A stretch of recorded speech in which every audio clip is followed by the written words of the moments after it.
Hello friends, welcome to Indian study पर आपका स्वागत है। दोस्तों, जैसा कि आप सभी लोग जानते हैं कि 23 अगस्त की फर्स्ट शिफ्ट का एग्ज़ाम हो चुका है और मैं आप लोगों के लिए हिंदी के आंसर की लेकर के आ चुका हूं कि आप लोगों का जो है वो किस तरीके से कौन सा क्वेश्चन जो है वो सही है या गलत। और मैं आपको बता दूं, आधे से ज़्यादा क्वेश्चंस जो हैं वो मेरे द्वारा खुद से पढ़ाए हुए हैं किसी ना किसी प्रैक्टिस सेट में। अगर आप मेरी वीडियो को डेली बेसिस पे फॉलो कर रहे हैं तो आपको खुद यकीन हो जाएगा। देखो, पहला क्वेश्चन से एक और अजगर रही लखी एक और मृग राय, बिकल बटोही बीच ही परियो मूर्छा खाए। मैं आपको बताना है कि कौन सा रस है। एक और अजगर रही यानी कि एक और अजगर और दूसरी ओर मृग राय यानी कि शेर। तो कैसी कंडीशन बन गई? भयानक, यानी कि भय उत्पन्न होगा तो भयानक रस होगा यहाँ। निम्नलिखित में से कौन सा शब्द अलंकार नहीं है? क्योंकि आप सभी को पता है कि अलंकार तीन प्रकार के होते हैं, है ना। अर्थ अलंकार, शब्द अलंकार और व्यय अलंकार। जिसमें शब्द अलंकार में अगर हम बात करें तो उपमा अलंकार हो गया, रूपक अलंकार हो गया, ठीक है। ये सभी जो है वो शब्द अलंकार के उदाहरण हैं। दूसरा ऑप्शन करेक्ट हो जाएगा।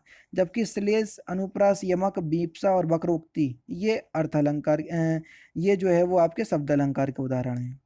निम्नलिखित में से सदा एक वचन के लिए प्रयुक्त होने वाले शब्द आपको बताना है। तो देखो, वर्षा और जनता इस शब्द का प्रयोग जो है वो दोनों शब्द का प्रयोग हम हमेशा एक वचन के रूप में करते हैं। राजा का आपको पर्यायवाची शब्द बताना है कि राजा का पर्यायवाची शब्द क्या होगा। तो राजा का पर्यायवाची शब्द हो जाएगा आपका नरेंद्र। चौथा ऑप्शन करेक्ट, बिल्कुल सिंपल क्वेश्चन था। निम्नलिखित वाक्यों में से शुद्ध रूप का आपको चयन करना है चारों वाक्यों में से। अगर आप देख लो कि कम से कम 4 से 5 बार ये क्वेश्चन पढ़ाया है कि भारत में अनेक जातियां हैं। अब देखो, अनेक का अनेकों तो होगा नहीं, तो ये दोनों ऑप्शंस एलिमिनेट हो गए। ठीक है, भारत में अनेक जातियां गलत है, भारत में अनेक जातियां हैं, तो पहला ऑप्शन करेक्ट हो जाएगा। विस्मयादि बोधक चिन्ह आपको बताना है। विस्मयादि बोधक चिन्ह किसे बोलते हैं? जहाँ डंडा बिंदी आ जाए इसको विस्मयादि बोधक चिन्ह बोलेंगे, इसे विवरण चिन्ह बोलेंगे, इसको बोलेंगे अल्पविराम और इसको बोलेंगे योजक चिन्ह। तो सभी के नाम बता दिए। किस वाक्य में अच्छा शब्द का प्रयोग विशेषण के रूप में हुआ है? देखो और बताओ। यह स्थान बहुत अच्छा है, तो देखो, बहुत शब्द प्राविशेषण हो गया और अच्छा शब्द विशेषण हो गया, तो दोनों बता दिए। चौथे ऑप्शंस में अच्छा शब्द का प्रयोग विशेषण के रूप में हुआ है। प्रेम सागर रचना के रचनाकार कौन है? तो प्रेम सागर रचना के रचनाकार हैं आपके लल्लू लाल। कौन है? लल्लू लाल। पहला ही ऑप्शन यहाँ पर आपका बिल्कुल करेक्ट होगा। अनावर्त शब्द का समभिन्नार्थक शब्द क्या होगा, ये आपको बताना है। अनावर्त, अनावर्त एक होता है आवर्त और एक होता है अनावर्त, यानी कि ना दोहराया हुआ, उसको बोलेंगे हम अनावृत। तीसरा ऑप्शन करेक्ट। निम्नलिखित में से पुल्लिंग शब्द आपको बताना है कि निम्नलिखित में से कौन सा पुल्लिंग है। तो क्षेत्र शब्द जो है वो एक पुल्लिंग का उदाहरण है। पहला ही ऑप्शन करेक्ट हो जाएगा। नेक्स्ट क्वेश्चन, वह आई हो तो उसे चिट्ठी वह आई हो तो मेरी चिट्ठी उसे दे देना। मैं आपको बताना है कौन सा काल है। तो जो हो शब्द जो है ना, ये संभव वर्तमान काल की पहचान करवाता है ना। तो चौथा ऑप्शन करेक्ट हो जाएगा। नेक्स्ट क्वेश्चन से आपका अशौच और असौच शब्द का सही अर्थ क्या है, ये आपसे पूछा गया है। असोच का मतलब हो जाएगा आपका बिना सोच के, और असौच का मतलब हो जाएगा अशुद्धि। तो तीसरा ऑप्शन करेक्ट होगा दोस्तों यहाँ। आग लगने आग लगने पर कुआं खोदना, इसका सही आंसर क्या हो जाएगा सर, जल्दी से बताइए। आग लगने पर कुआं खोदना यानी कि संकट के समय बचाव के लिए सोचना। चौथा ऑप्शन करेक्ट। जिसे सरलता से पढ़ा जा सके वाक्यांशों के लिए एक शब्द क्या होगा? तो जिसे सरलता से पढ़ा जा सके उसको बोलेंगे हम सुपाठ्य। तीसरा ऑप्शन करेक्ट। निम्नलिखित में से कौन से शब्द जो है वो उपसर्ग नहीं है? किस शब्द में उपसर्ग नहीं है? उपसर्ग किसी भी शब्द के आगे लगाए जाते हैं, बाकी प्रत्यय पीछे लगाए जाते हैं। देखो, प्रभाव में प्रा उपसर्ग हो जाएगा, अपवाद में अप उपसर्ग हो जाएगा, और यहाँ है पराजय तो पराजय में परा उपसर्ग हो जाएगा। ओलना में कोई भी उपसर्ग नहीं है जबकि प्रत्यय है यहाँ पर, है ना। समास का शाब्दिक अर्थ क्या होता है? तो समास का शाब्दिक अर्थ होता है संक्षिप्त या संक्षेप। तीसरा ऑप्शन करेक्ट हो जाएगा।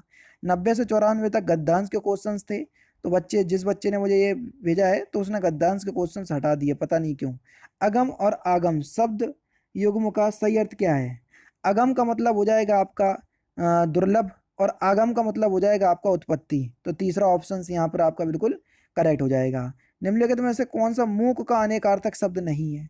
देखो, मूक का मतलब शांत, बिल्कुल ठीक है। गूंगा भी होता है, चुप भी होता है, बेबस नहीं होगा। तो दूसरा ऑप्शन यहाँ पर आपका बिल्कुल करेक्ट। निजवाचक सर्वनाम का प्रयोग किस वाक्य में हुआ है? देखो निजवाचक सर्वनाम में कौन से 3 शब्द आपको देखने को मिलेंगे? आप, स्वयं और खुद। अब कौन से सेंटेंस में आपको इन तीनों में से कोई भी शब्द देखने को मिल रहा? दूसरे ऑप्शंस में देखो, आप भला तो जग भला, तो देखो आप शब्द से पहचान जाओगे निजवाचक सर्वनाम है। क्या भूलूं क्या याद करूं, ये हरिवंश राय बच्चन की आत्मकथा है। ये श्रृंखला का कौन सा भाग है? ये हरिवंश राय बच्चन की जो आत्मकथा है, क्या भूलूं क्या याद रखूं, 4 भाग में है, ये इसका पहला भाग है। दूसरा ऑप्शन करेक्ट। हिंदी भाषा के लिए साहित्य अकादमी पुरस्कार के प्रथम विजेता कौन है? ये आपसे पूछा गया है। तो कौन है? माखनलाल चतुर्वेदी, पहला ऑप्शन करेक्ट। निम्नलिखित में से आपको वयोवृद्ध का सही संधि विच्छेद आपको बताना है। वयोवृद्ध का सही संधि विच्छेद, तो वयोवृद्ध का सही संधि विच्छेद हो जाएगा वया प्लस में वृद्ध, चौथा ऑप्शन बिल्कुल करेक्ट हो जाएगा। 2019 का साहित्य अकादमी पुरस्कार किस रचना को दिया गया? बढ़िया क्वेश्चन, जल्दी से बताइए किस रचनाकार को दिया गया? तो किस रचनाकार को दिया गया? रमेश कुंतल मेघ, दूसरा ऑप्शन करेक्ट। देश प्रेम में कौन सा समास है? ये आपसे पूछा गया है। समास वगैरह करोगे, देश के लिए, प्रेम के लिए कारक चिन्ह आ जाए, और जहां पर कारक चिन्ह आ जाते हैं वहां अपने आप ही तत्पुरुष समास हो जाता है, चौथा ऑप्शन करेक्ट। जुबान पर लगाम ना लगाना, इसका सही अर्थ क्या हो जाएगा? जुबान पर लगाम ना लगाना यानी कि अनावश्यक रूप से स्पष्टवादी होना, चौथा ऑप्शन करेक्ट। निम्नलिखित में से कौन सा अमृत का पर्यायवाची शब्द नहीं है?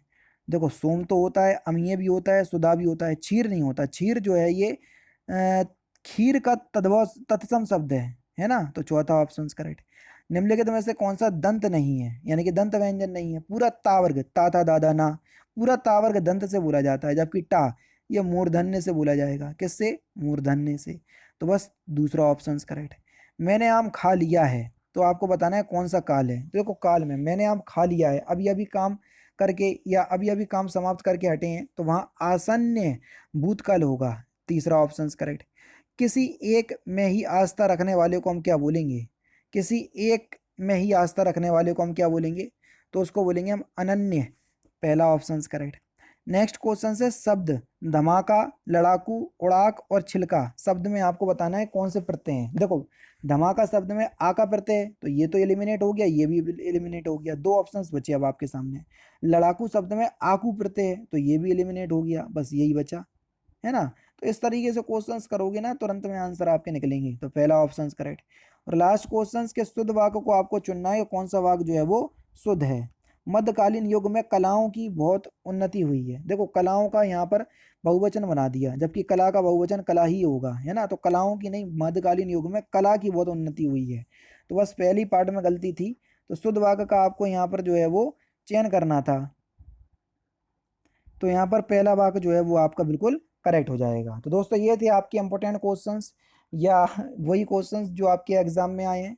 आपका जो भी डाउट है मेरे से कमेंट बॉक्स में पूछ लीजिएगा। नेक्स्ट शिफ्ट का जो मैं पेपर अपलोड करूंगा, उसमें मैं आपको जो गद्यांश से पिछले छूट गया वो भी लाने की कोशिश करूंगा। बाकी मिलते हैं फिर नेक्स्ट क्लास में, नेक्स्ट सेशन में। जय हिंद, जय भारत।